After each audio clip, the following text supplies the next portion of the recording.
السلام علیکم دوستو، اسٹوڈیو ون کی ایک اور اسلامی ویڈیو میں آپ سب کو خوش آمدید۔ موت ایک حقیقت ہے اور ہر کوئی اس عمل پر پختہ یقین رکھتا ہے۔ مذہب اور سائنس بھی موت کی حقیقت پر متفق ہیں۔ انسان کے دفنائے جانے کے بعد جسم گلنا سڑنا شروع ہو جاتا ہے اور ایک عرصے بعد بس صرف ہڈیاں ہی بچتی ہیں۔ یوں تو انسانی جسم کی ڈی کمپوزیشن کا یہ عمل عام طور پر ہر انسان کے جسم کے ساتھ ہوتا ہے، لیکن کچھ انسان خاص ہوتے ہیں اور اللہ تعالیٰ کے حکم سے زمین ان خاص لوگوں کے اجسام کو نہیں کھاتی۔ ڈی کمپوزیشن کا عمل ان خاص لوگوں کے اجسام کو کوئی نقصان نہیں پہنچاتا۔ زمین کے اندر ان خاص لوگوں کے اجسام تا قیامت اسی حالت میں رہیں گے جس حالت میں ان لوگوں نے اپنی آخری سانس لی اور ان لوگوں کو دفنایا گیا۔ ان خاص لوگوں میں انبیاء اور شہداء کے نام آتے ہیں۔ ان خاص لوگوں میں اللہ کے رسول صلی اللہ علیہ وآلہ وسلم کے اصحاب کے نام بھی آتے ہیں۔ اصحاب رسول صلی اللہ علیہ وآلہ وسلم نے اللہ تعالیٰ کے دین کی سربلندی کے لیے اپنی جانوں کے نذرانے پیش کیے۔ ان لوگوں نے سخت زندگیاں گزاریں، چنانچہ اللہ تعالیٰ نے ان لوگوں کے اجسام مبارک کو عزت بخشی اور زمین پر ان کے اجسام کو کھانا حرام کر دیا۔ اس بات کا ثبوت ہمیں آج سے تقریباً 100 سال پہلے ملتا ہے کہ جب دو اصحاب رسول صلی اللہ علیہ وآلہ وسلم کی قبریں کھودی گئیں اور ان کے جسد مبارک کو ایک اور جگہ منتقل کیا گیا۔ آج کی اس ویڈیو میں ہم آپ کو اس ایمان افروز واقعے کی تمام تفصیلات سے آگاہ کریں گے۔ ویڈیو میں آگے بڑھنے سے پہلے میں آپ سب دوستوں سے یہ گزارش کرتا ہوں کہ اگر آپ نے ابھی تک ہمارے اس چینل کو سبسکرائب نہیں کیا تو برائے مہربانی سبسکرائب کے بٹن پر کلک کر دیں اور ساتھ بنے بیل کے آئیکن کو بھی پریس کر دیں۔ اصحاب رسول صلی اللہ علیہ وآلہ وسلم حضرت حذیفہ بن یمان رضی اللہ تعالیٰ عنہ اور حضرت عبداللہ بن جابر رضی اللہ تعالیٰ عنہ کے مزارات کے ساتھ اسی صدی میں ایک ایمان افروز عجیب و غریب واقعہ رونما ہوا جو آج کل بہت ہی کم لوگوں کے علم میں ہے۔ اس واقعے کو پہلے جناب مولانا ظفر احمد انصاری صاحب نے قلم بند کیا، اس کے بعد بغداد میں وزارت اوقاف کے ڈائریکٹر تعلقات عامہ جناب خیر اللہ حسنی صاحب نے بھی اس کا ذکر کیا ہوا ہے۔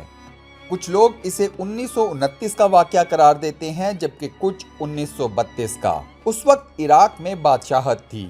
شاہ فیصل اول عراق کے حکمران تھے۔ حضرت حذیفہ بن یمان اور حضرت عبداللہ بن جابر رضی اللہ عنہم کی قبریں اس وقت یہاں جامع مسجد کے احاطے میں نہیں بلکہ یہاں سے کافی فاصلے پر دریائے دجلہ اور مسجد سلمان کے درمیان کسی جگہ واقع تھی۔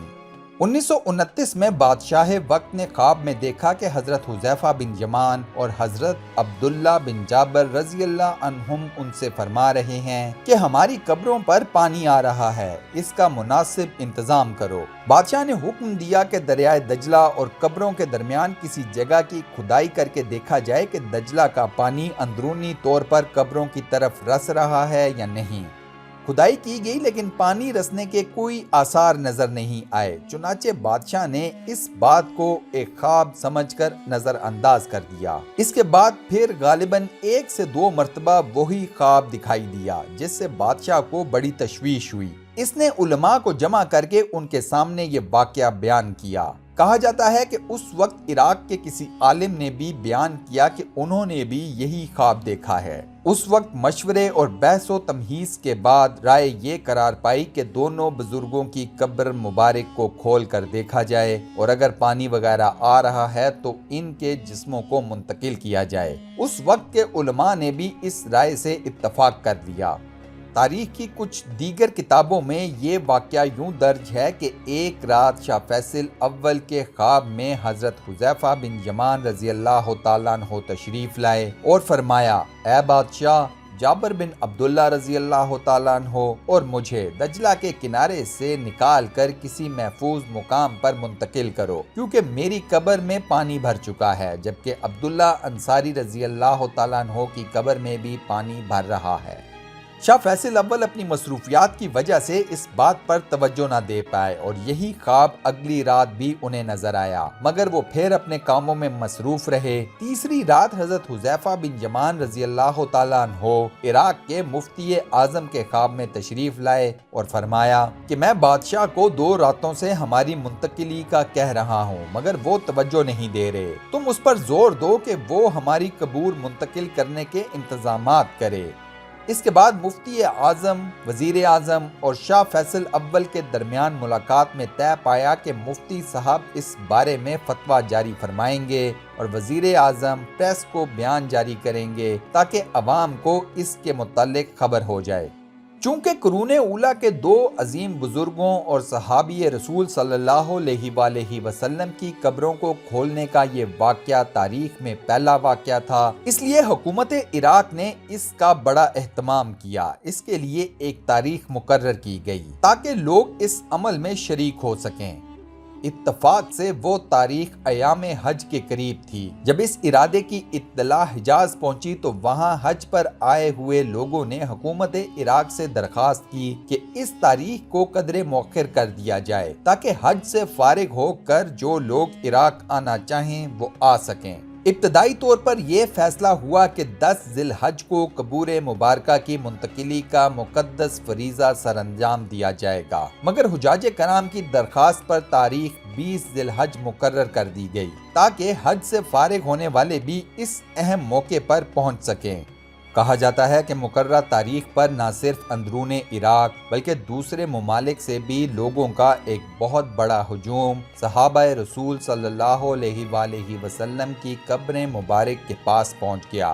ظہر کی نماز کے بعد ہزاروں لوگوں کی موجودگی میں دونوں صحابہ کرام رضوان اللہ عنہم کی قبور مبارک کو کھولا گیا تو واقعی ان میں پانی بھر چکا تھا، لیکن ہر دیکھنے والے نے دیکھا کہ ان مقدس ہستیوں کے مبارک جسم ایسے تر و تازہ تھے جیسے ابھی چند لمحے پہلے سوئے ہوں، اور فضا نہایت خوشگوار خوشبو سے معطر تھی۔ حیران کن بات یہ ہے کہ دونوں نعش مبارک کی آنکھیں کھلی ہوئی تھیں اور ان میں غیر معمولی چمک تھیں۔ ایک غیر مسلم ماہر امراض چشم وہاں موجود تھا۔ اس نے نعش مبارک کو دیکھ کر بتایا کہ ان کی آنکھوں میں ابھی تک وہ چمک موجود ہے جو کسی مردے کی آنکھوں میں انتقال کے کچھ دیر بعد بھی موجود نہیں رہ سکتی۔ چنانچہ وہ شخص یہ منظر دیکھ کر مسلمان ہو گیا۔ ان دونوں جسد مبارک کو منتقل کرنے کے لیے پہلے سے حضرت سلمان فارسی رضی اللہ تعالیٰ عنہ کے مزار کے قریب جگہ تیار کر لی گئی تھی۔ وہاں تک لے جانے کے لیے نعش مبارک کو جنازے پر رکھا گیا، اس میں لمبے لمبے بانس باندھے گئے اور ہزاروں افراد کو کندھا دینے کی سعادت نصیب ہوئی، اور اسی طرح اب ان دونوں بزرگوں کی قبریں موجودہ جگہ پر بنی ہوئی ہیں۔ یہ جگہ بغداد شہر سے 30 میل کے فاصلے پر واقع ہے۔ اس پورے واقعے کی ایک ملکی فرم کے ذریعے عکس بندی بھی کی گئی تھی۔ بہت سے غیر مسلم یہ واقعہ دیکھنے کے لیے خاص طور پر وہاں آئے اور اس سے نہ صرف متاثر ہوئے بلکہ کئی لوگوں نے قبول اسلام بھی کیا۔ اللہ تعالیٰ اپنی قدرت کاملہ اور اپنے دین کی حقانیت کے لیے ایسے معجزے کبھی کبھی دکھلاتا ہے۔ قرآن مجید میں اللہ تعالیٰ کا ارشاد ہے، ہم ان کو آفاق میں بھی اور خود ان کے وجود میں بھی اپنی نشانیاں دکھائیں گے تاکہ ان پر یہ بات واضح ہو جائے کہ یہی دین حق ہے۔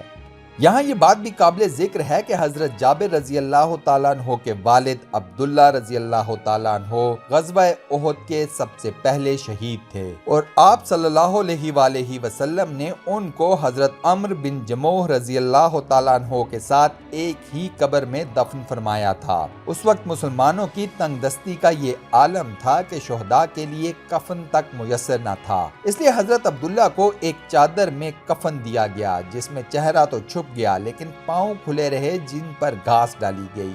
اتفاق سے یہ قبر نشیب میں واقع تھی۔ 40 سال بعد حضرت معاویہ رضی اللہ تعالیٰ عنہ کے زمانے میں یہاں سیلاب آ گیا اور وہاں سے ایک نہر بھی نکالنی تھی۔ اس موقع پر قبر کو حضرت جابر رضی اللہ تعالیٰ عنہ کی موجودگی میں کھولا گیا تو شہدائے احد کے اجسام بالکل صحیح اور تر و تازہ تھے۔ ایک روایت میں یہ بھی ہے کہ ان کے چہرے پر جو زخم تھا ان کا ہاتھ اس زخم پر رکھا ہوا تھا۔ لوگوں نے ہاتھ وہاں سے ہٹایا تو تازہ خون بہنے لگا، پھر ہاتھ وہاں پر رکھا گیا تو خون بند ہو گیا۔ دوستو، اس بات میں کوئی شک نہیں کہ یہ واقعہ اللہ رب العزت کی وحدانیت اور حقانیت کا منہ بولتا ثبوت ہے۔ یہ ایک معجزہ ہے جسے کئی لوگوں نے دیکھا اور رقم کیا۔ کئی غیر مسلم اس واقعے کو دیکھنے کے بعد اسلام قبول کر کے اپنی آخرت بھی سنوار گئے۔ میری اللہ رب العزت سے خصوصی دعا ہے کہ ہم سب کو بھی اپنی آخرت سنوارنے کا موقع ضرور فراہم کریں، ہمیں دین اسلام پر چلنے کی توفیق عطا فرمائیں، آمین۔ دوستو، کمنٹ سیکشن میں آمین لکھ کر اس دعائے خیر کا حصہ ضرور بنیں اور صدقہ جاریہ کمائیں۔ اس ویڈیو کو لائک اور اپنے واٹس ایپ، فیس بک، ٹویٹر اور دیگر سوشل میڈیا اکاؤنٹس پر شیئر کرنا مت بھولیے گا۔ جزاک اللہ۔ انشاءاللہ اگلی ویڈیو میں ایک بار پھر آپ لوگوں سے ملاقات ہوگی، تب تک کے لیے اللہ حافظ۔